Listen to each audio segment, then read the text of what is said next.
Hello guys and welcome back to my channel once again. I hope you all are doing great, and I know that it's been like a week that I have not uploaded a video, and I'm really sorry about it because I was busy with something, so I was not really getting time to do a video.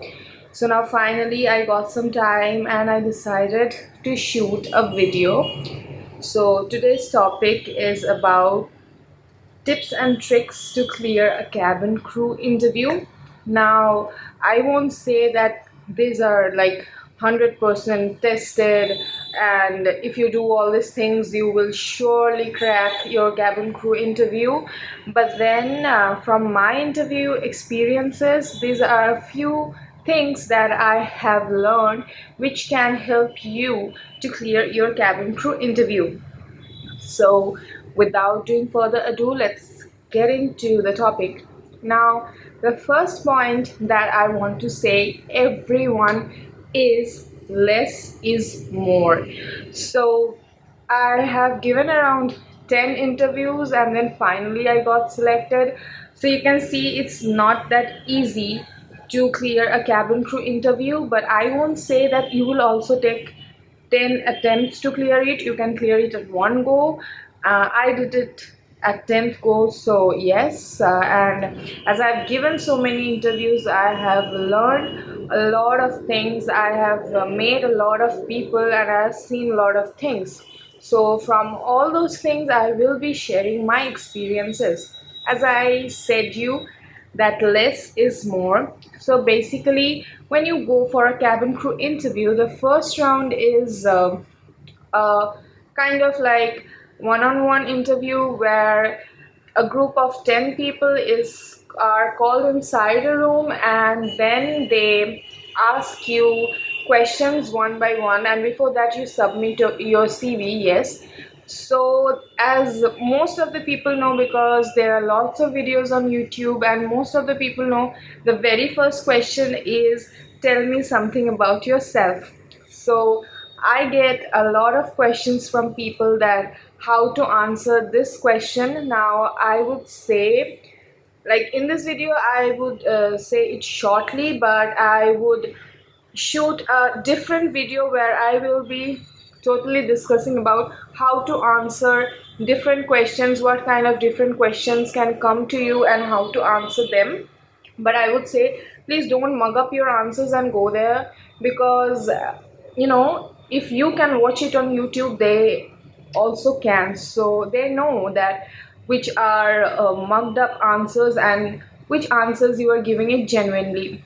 So when they ask you that, tell me something about yourself, then just tell your name, where you're from, and what's your educational qualification. So I see people started telling that I love doing this, this is my hobby, this is my that. So please don't tell that, because if they want to know about your hobbies, then they will ask you that, tell me something about your hobbies.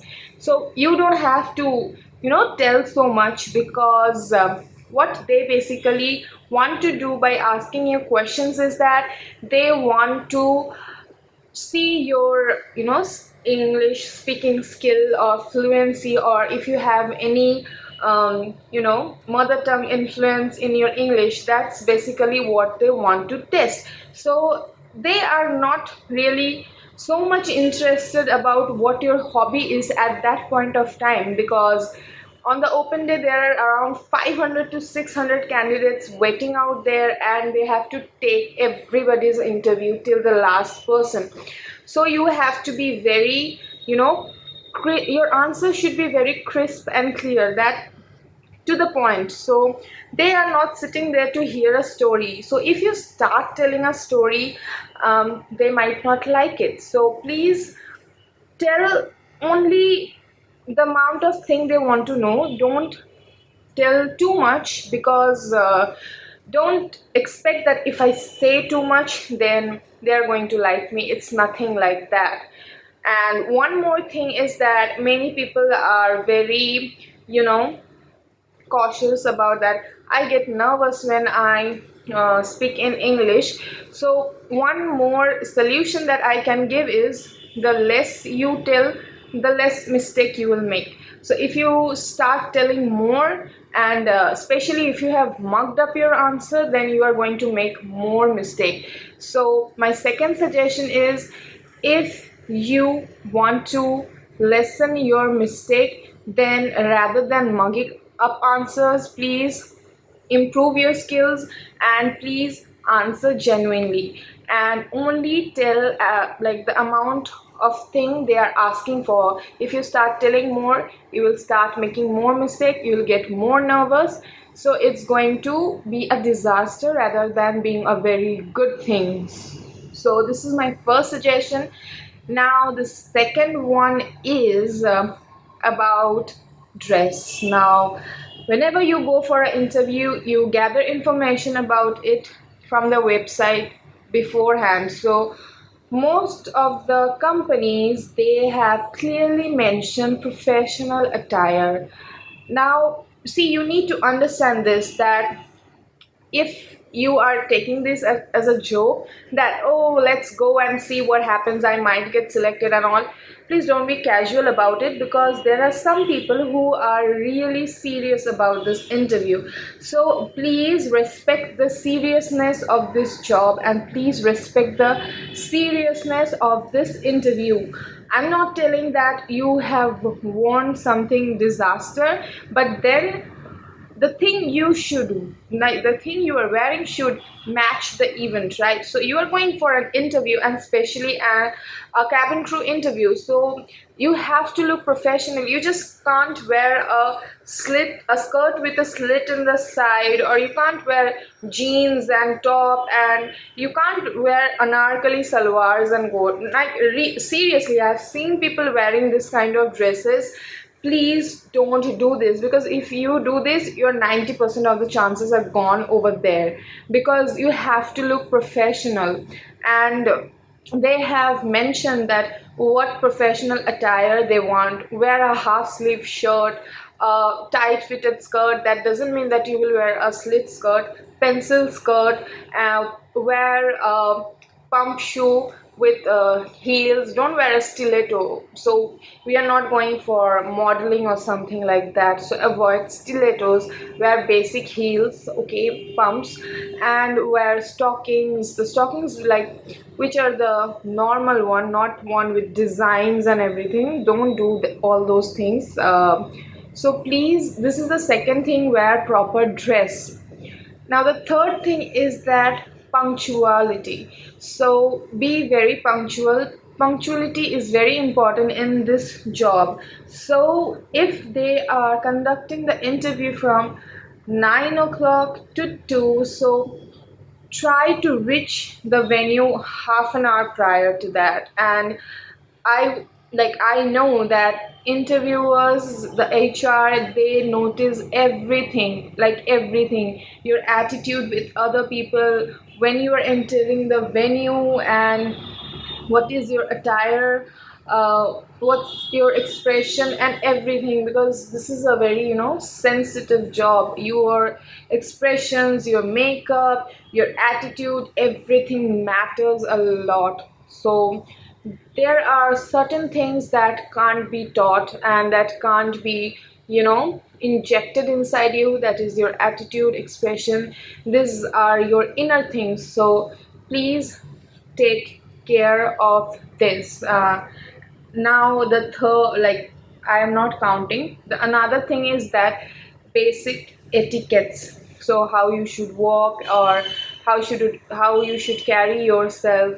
So I have seen many people, when they call a group of people, they just randomly go inside the room. No, like, we have been taught from our school that whenever we enter any room, we seek for permission, we ask for permission, right?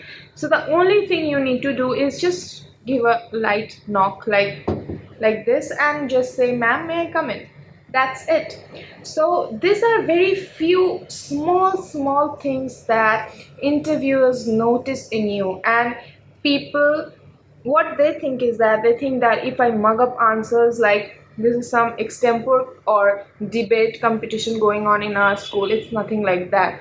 So these are the few small things that can ruin your day or make your day. So you have to take care of this. Now, the next thing is sitting position. So I have seen many people they sit like very casually. You can't do like that. You have to sit upright with legs crossed or folded, with your files and bags on your lap, not on your table. Don't keep it on your table. It looks very bad, and these are basic etiquettes. So you have to follow these things. Now, when I have seen people giving CV, they are giving like this. No, you have two hands, right? So use these two hands. Like God has given you these two hands, so use these two hands and give the CV like this. I also did this mistake. I used to give CV like this first, and then after that, I like I also used to watch videos on YouTube, and from there, from basic like a video where they were telling about basic etiquettes, I learned that you should always give it with both the hands. So the next time you go, don't do this, do this. And the next thing is that about your CV. So I have seen people making CV with so much decorations as if it's your school project. No, keep it very basic and simple and very clear and crisp, so that whenever the like interviewer is looking at your CV, she's like at a one glance, okay, so this is all about herself. Okay, so if you make a very big, elaborate, like a story kind of CV, then she's busy reading that rather than listening to what you are saying. So, and then they, as I have said, they don't have so much time to read your CV because they have to take interview of 500 to 600 people. Now, if you give your CV like that, at first point they will not even read it full. They will just get irritated and they'll like any which way just leave it. So these are the few basic points that you need to take care if you want to clear your cabin crew interview. And when it comes to your English speaking, your mother tongue influence and all, the only way you can solve your English or nervousness about speaking English is by speaking it. So if you want to get out of that hesitation, if you are in that hesitation, no, I'll tell the wrong. Don't be hesitated. We are not from England that everybody speaks perfect English. I don't speak perfect English, neither of us. Like no one of us can say I speak perfect English. Nobody does, and there is nothing to be ashamed of it. And the more you will get rid of your mistake. The more you will feel like, oh, I can't speak, people are going to judge me, then you just can't get out of that nervousness any which way. It's not going to help you. It's going to push you down, down, down. I was also not confident about English. So what I did was I started watching videos. I started talking to people in English, and I said them, if I am doing any mistake, please correct me. And you have to take that boldly. Okay, I have made this mistake, this is this. Okay, rather than thinking, oh my god, he or she pointed me out, I feel so embarrassed. It's not going to help you. So you have to get out of this. If you want to clear a cabin crew interview, first and foremost thing is you have to get out of this closed room. You have to come out of it. You have to break the walls, because these are the walls that are stopping you. The once you break this wall, nobody can stop you. This happened with me as well. So it took me 10 attempts to clear like an interview. So break the walls. That is the that is the most important thing, I would say. Please break your wall. The more you will you will chain yourself, the more you'll go down, and you can never come out of it. Once you go down and down and down, there will be a situation where you are too down and you can't come up.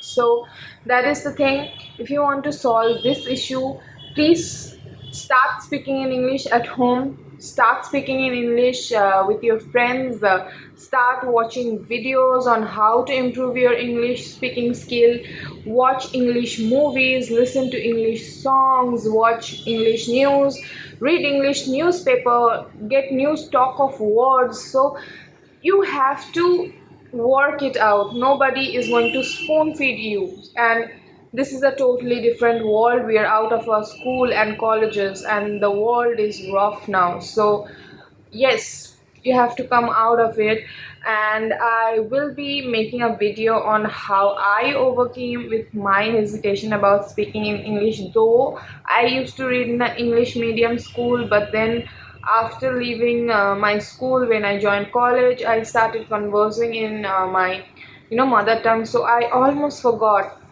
So that's why I will be coming up with this video, like how to improve your English speaking skill. And I think my tips and tricks were helpful for you.